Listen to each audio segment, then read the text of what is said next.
Hey, this is Steven from LegitTechTutorials, and welcome back to Intro to Computers. Today, we're going to start cleaning up the rest of the stuff that goes inside a computer. So, the first thing that I want to talk about, the only thing I'm going to talk about in this tutorial is fake case fans.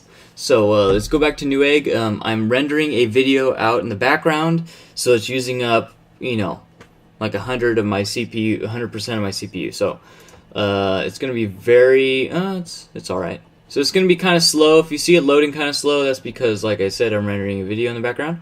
So what we're going to look at is we're going to look at case fans. And then I guess now I realize that later on I'm going to have to do some heat sinks, talk about some CPU heat sinks. Okay, so... Alright, so you have a couple different options. Couple different things that each one has. Number one is most of the time they're square, but sometimes you have these circular ones that have just little tabs on it. You see the little tabs. Then we have the size. So if you look over here, you could see the differences. The big differences are the size, and since they're all mainly square, this size is length and height, right? And thickness is obviously something different. You get something low profile that has like 14 millimeter fan height. And then you have the RPM, and then you have the airflow in CFM, cubic feet per minute. So you have all these options to also noise levels, another big one, and the type of power connector. You have a 2-pin, a 3-pin, a 4-pin, and a 4-pin's a Molex. 3-pin is more like a standard PWM fan. You have a positive, negative, and then something to see it attaches to the what's it called? I forgot.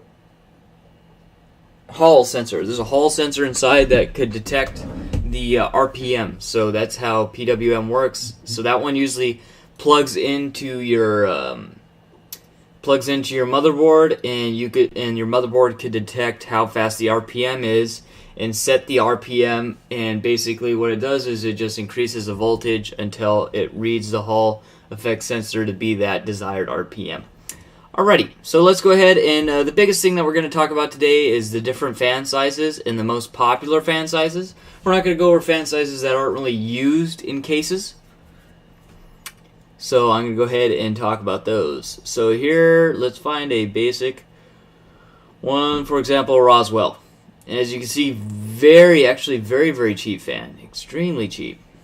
Alright, so let's just use this one for example. So this is an 80mm by 80mm. So this is not nearly as common as the standards that we're going to look at, which I was 120 and 140mm fan.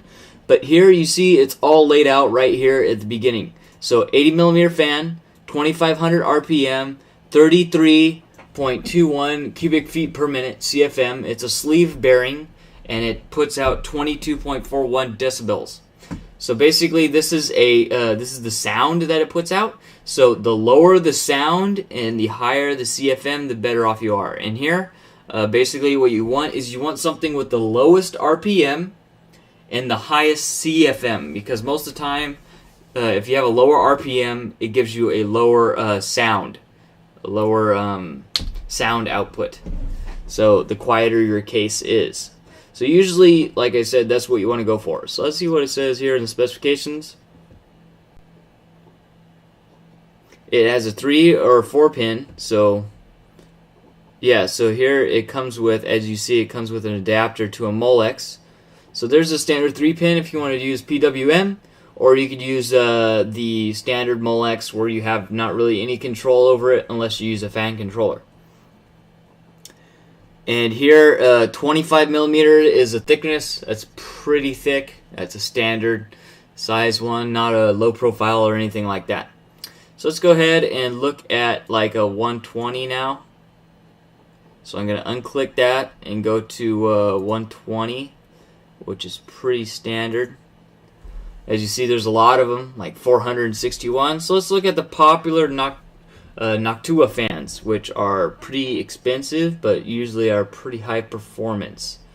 So here it says it's PWM, pulse width modulation, which is what PWM stands for. It's an SSO2 bearing, second generation self-establishing oil pressure bearing. It's one of their proprietary bearings, I believe.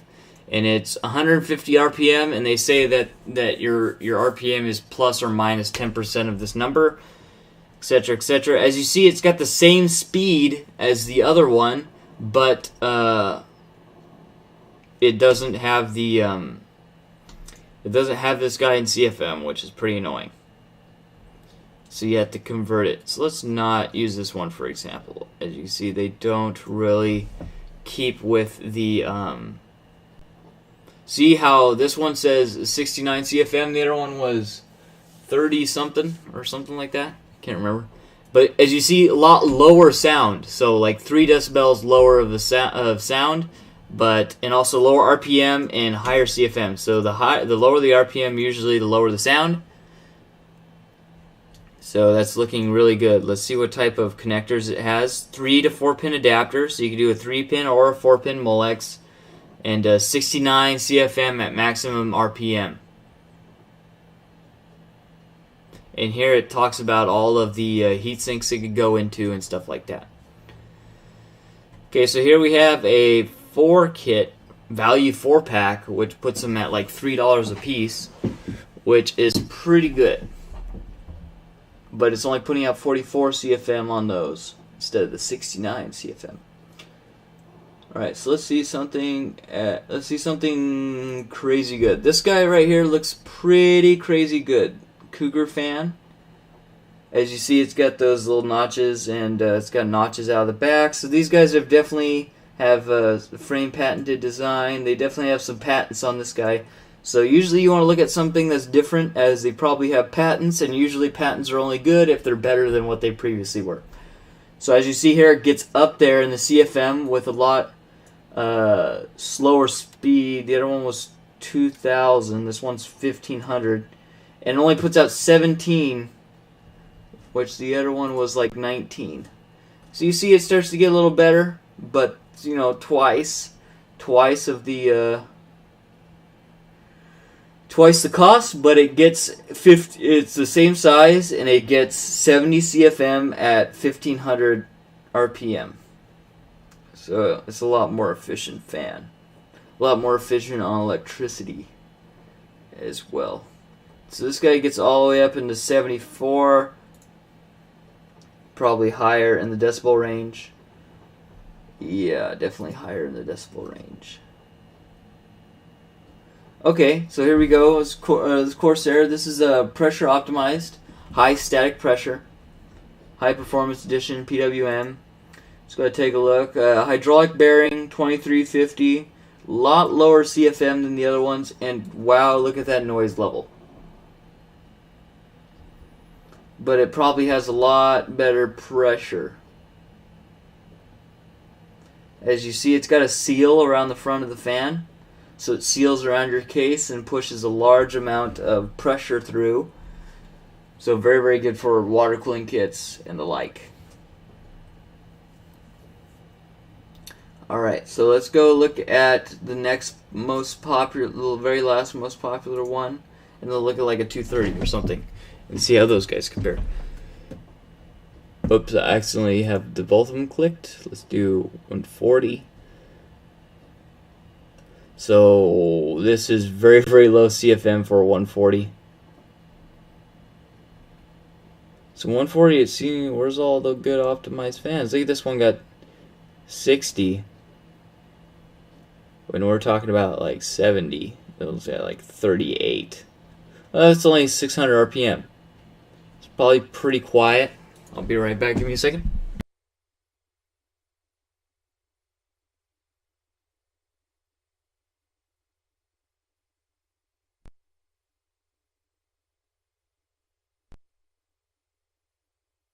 Definitely is not very well reviewed. So that's also another thing you want to do, but like it was only like 16 decibels or something like that. So let's take a look. Here we go. We finally got something within the high.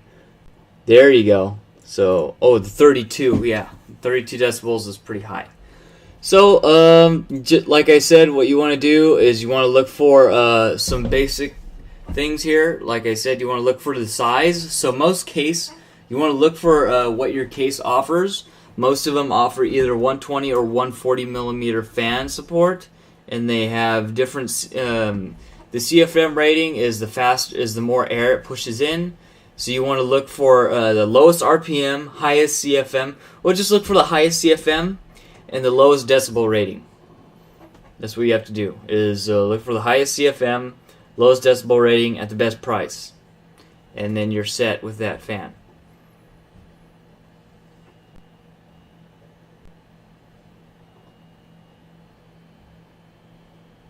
Yeah, so let's go ahead and look at the NGXT. So it's decent. It's got decent stuff, decent specs on there. So let's go ahead and look at the 230, which is usually a pretty rare fan to have on a case. My old case had one. Bitphoenix, which is the manufacturer of the case that I'm using right now. So let's go ahead and look at it. 230 millimeter fan. We got 900 RPM and almost 100 CFM at that. So almost 1 CFM per RPM, which is really, really, really good. Alright, noise level is less than 20 decibels. Okay, that's just plain badass. But usually those are really close to the outside of the case. So you want, and it's like attached to mesh, and sometimes it vibrates. Wow, look at that one, 156.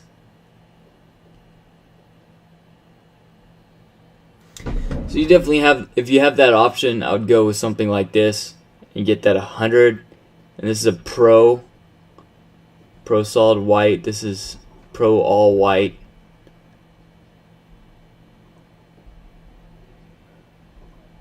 Here's a Pro all black. Let's take a look at this guy and see the type of cuts it has. So here it's got these little rib cuts. As you see, it's circular, so it has all these different mounting locations. Bitphoenix is really good at that. And still looks pretty thin to me. It's 30 millimeter fan height, which is still pretty good. And you have 25 decibels at 156 CFM. So that is really, really good.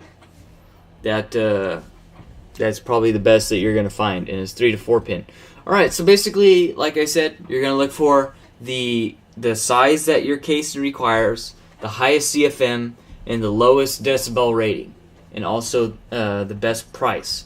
And then you'll find yourself the best fan that will fit inside your case, and whether you want to keep it the same manufacturer as your case is up to you. But yeah, so this has been Steven from LegitTechTutorials. I thank you for watching. If you like this video, please subscribe for more videos like it. I will eventually get around to writing a write-up for this particular series here that you will be able to purchase, and so you could look at it all when you're looking for your parts. Alright, so thanks for watching. Take it easy, and I'll see you guys in the next video.